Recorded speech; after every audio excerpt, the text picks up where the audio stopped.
Alright, guys. Today I have a new setup because I'm gonna learn for a long time. I need to use my earphone because it's not comfortable using the headset. So I'll just start studying. Game. Okay, now there's something I want to add on to the GUI that you might think would be pretty helpful. So what you saw with that transition, it was only for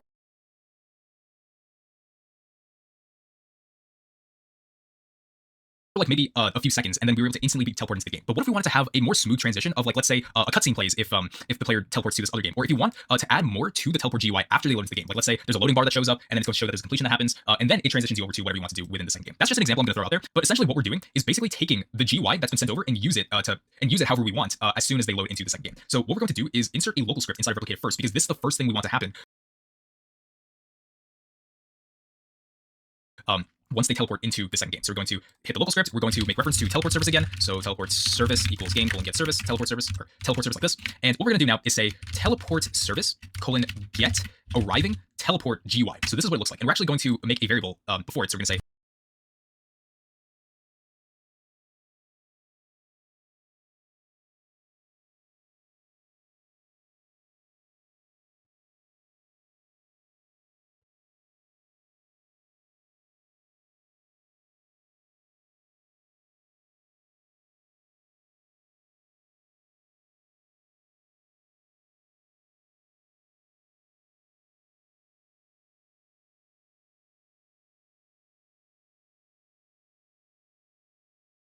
local teleport GUI equals teleport service get arriving.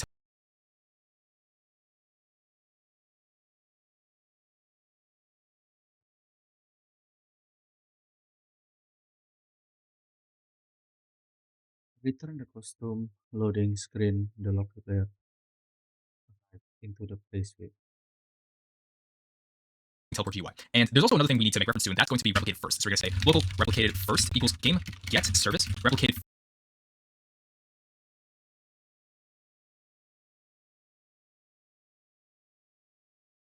first.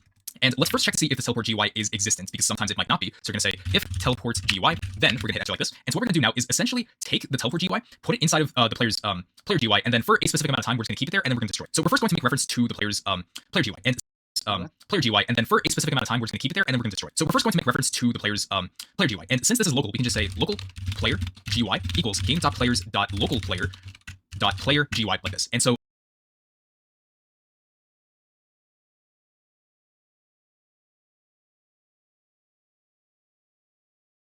another thing we need to do is remove the default loading screen as soon as we join the game. So we're going to say replicated first colon remove default loading screen like that. And what we're now going to do is basically set the teleport GUI parent to the player GUI. So we're going to say First, remove default loading screen. Yes, it is the default one. teleport GUI dot parent equal to going to do is basically set the teleport GUI parent to the player GUI. So we're going to say teleport GUI dot parent equal to player GUI like that. And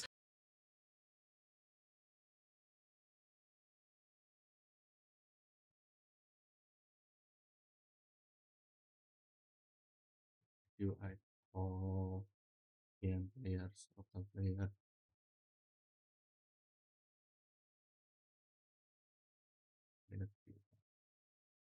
now what we're going to do is put a task.wait for maybe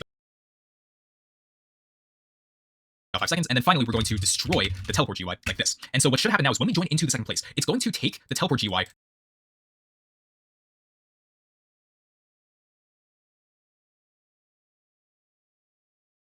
that was given to us, and we're going to put it in like this. And so what should happen now is when we join into the second place, it's going to take the teleport GUI that was given to us, and we're going to put it inside the player GUI for 5 more seconds, and we're going to destroy the teleport GUI after that. So we're going to hit file, publish to Roblox, and now let's test the game. All right, so I'm loading into the main game. Let's wait.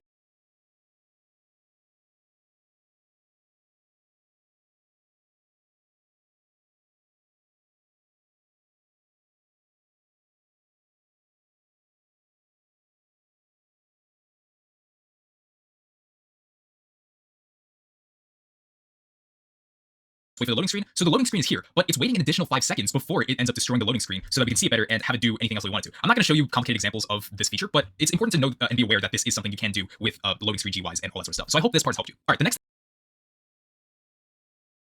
Wait, I need to open. I need to open the Roblox.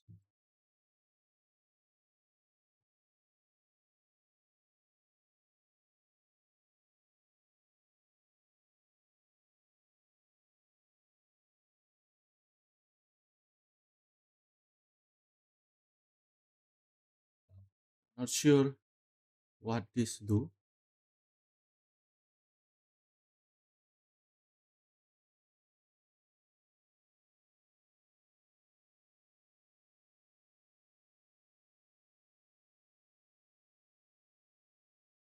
Teleports.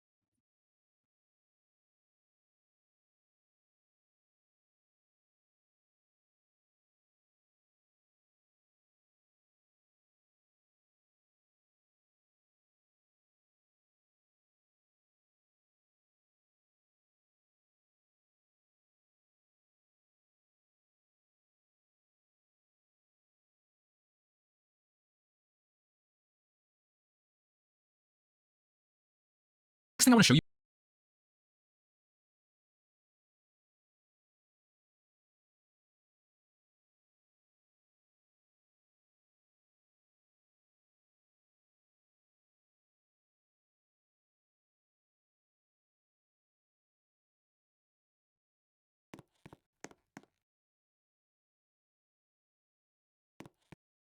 Oh, didn't change. It's always like this, man. This teleport surface is pretty hard to test.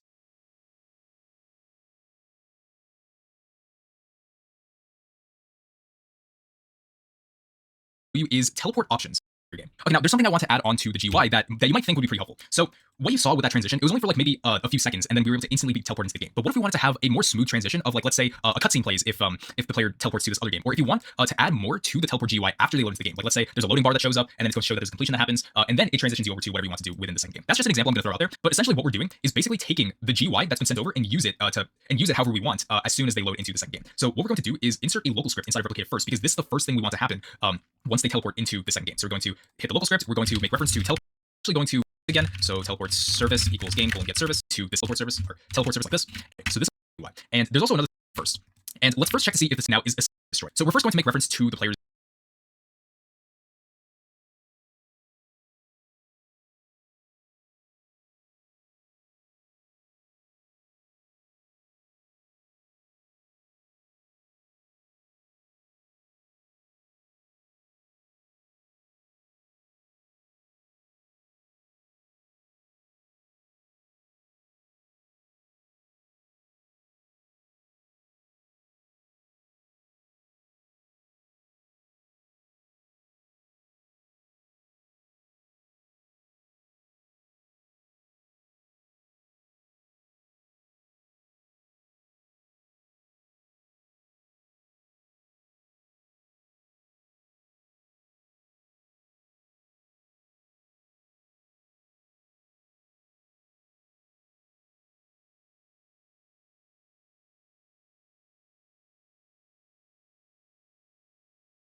And I don't understand, man.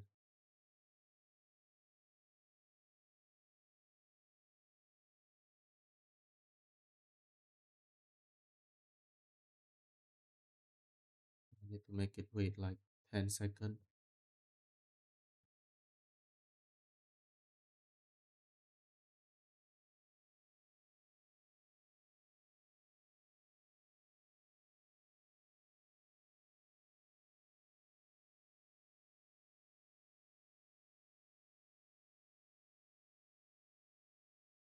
Hmm.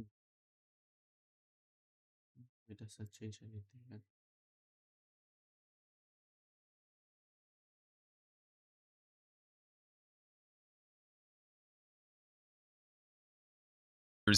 player GUI. And since this is local, we can just say local player GUI equals game.players.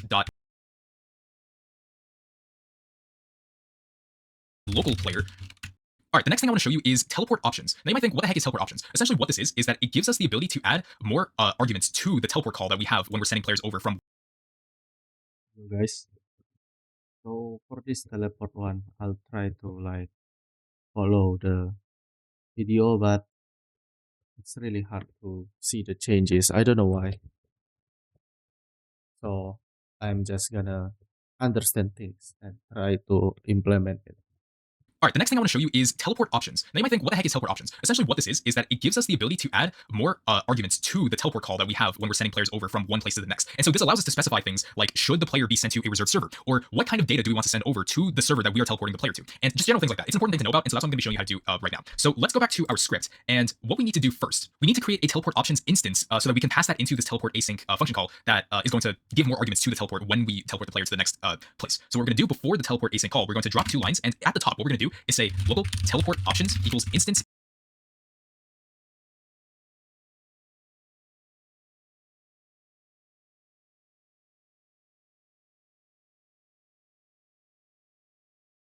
dot new open close parentheses. We're going to create teleport options like this. And so now that An instant? You guys cannot like hear me clearly, but it's fine. Okay, somehow it just stopped recording. Okay guys, so I'm gonna like be super focused, okay? I'm gonna talk when I talk. So because this is a time skip arc, I will need to like focus for like a long time. And because of that, I'll like put all my focus and not talk much. I'll try to understand things. Even if you guys cannot like hear me talking clearly, it's fine. we have teleport options, we can add this as our third optional parameter here.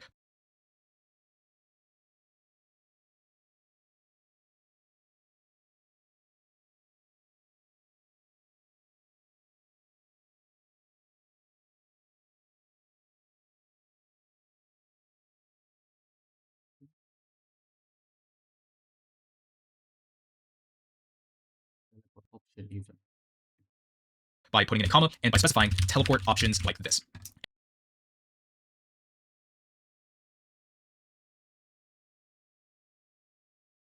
And so now, what can we do with these teleport options? One thing that we can do is specify if this should be a reserved server. So what we can do is drop a line down here and say teleport options dot should reserve server like this, and we're going to set this equal to true. So what will essentially happen here is, as soon as the player joins into the game, then they will be teleported to a reserved server where if a new player decides to join into the game, they cannot join the same server as this player because the server that this player is in a reserved server. So if I were to publish this game and test it, then that is exactly what should happen. So that is basically what goes on with reserved servers. And this is how you say to Roblox that we want you to create a reserved server for this player and things like that. Another thing we can do with teleport options is sending data between these different places. So if you were to imagine that we're playing some sort of matchmaking system inside of the main game, that we want to send data over to the other place so that we know like the correct setup, the configurations, and things like that. Like let's say we were playing a tower defense game. We would be specifying the difficulty that we'd be playing. We'd be specifying how many waves there'd be. We'd be specifying the map and how many players there are, and just things like that. Simple data like that we transfer between one place to the next for basic configurations and those sorts of things. Then we can do that by sending data through teleport options with the teleport async method. So here's what we're gonna do. We're going to create a table full of data that we're gonna be sending over to the other place. So what we're gonna do is say local teleport data equals open close hard brackets, and we're gonna hit enter like this so that we can specify for each entry there's going to be a specific data for each one.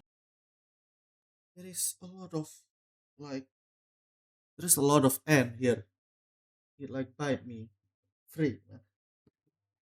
Gosh. So let's say we were playing a tower defense game. Then what we can do is say, I don't know, we can specify difficulty, set that equal to, let's say, hard. And then we can say how many lives, I don't know, like 3. I don't really know how tower defense games go. So we can say lives, we can say the number of players. We can set this equal to, let's say, 2. And just things like that. Like data like this, we can send over with teleport async. And now that we have our teleport data, we need to specify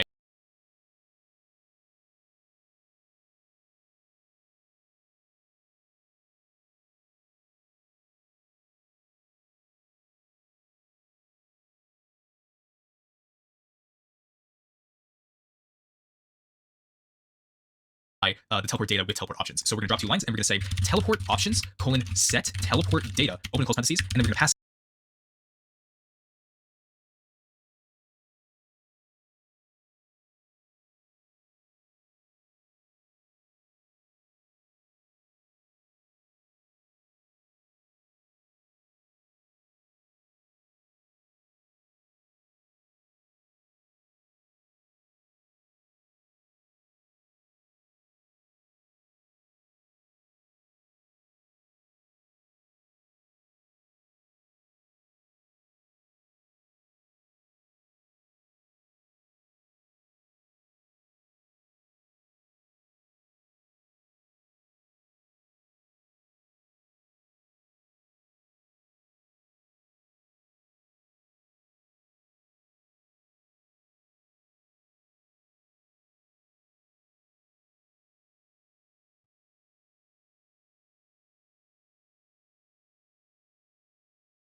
in teleport data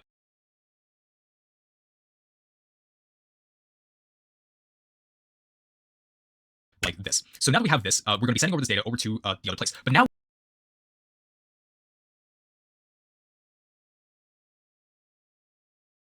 we need to catch this data in our second place so we can actually use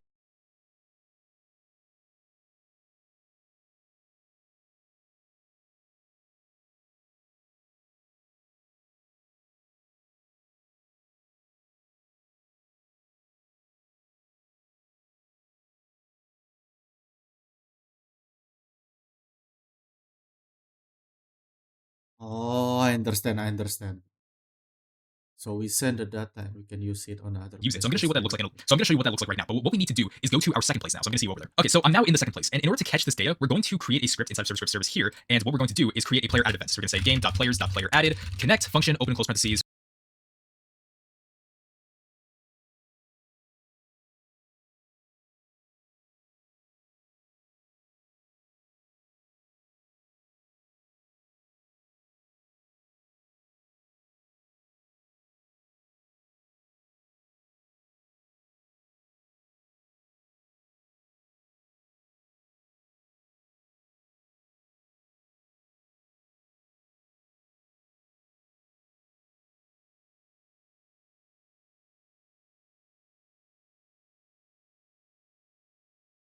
player, pass that in like that. Now, here's how we access the data. So we need to first access what's called join data when the player joins into the game. And it has all sorts of information that we might find useful, but specifically what we need is the teleport data. So what we're going to do is say local join data equals player colon get join data. So we need to first access what's called join data when the player joins into the game. And it has all sorts of information that we might find useful, but specifically what we need is the teleport data. So what we're going to do is say local join data equals player colon get join data.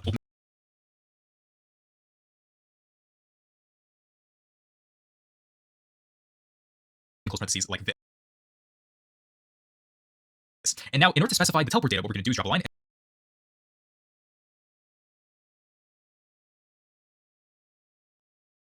So,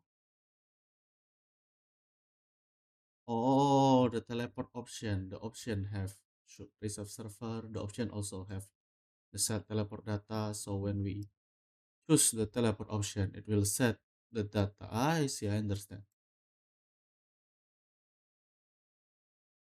And say local teleport data equals join data dot teleport data like this. So now from this, we can basically access everything that we created inside of teleport data. So we can say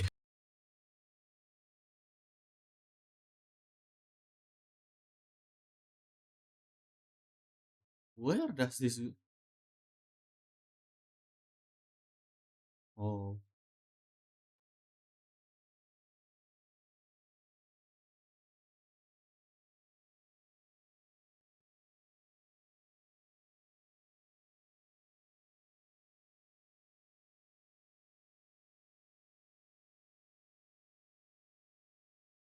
local difficulty equals teleport data dot difficulty. We can even say local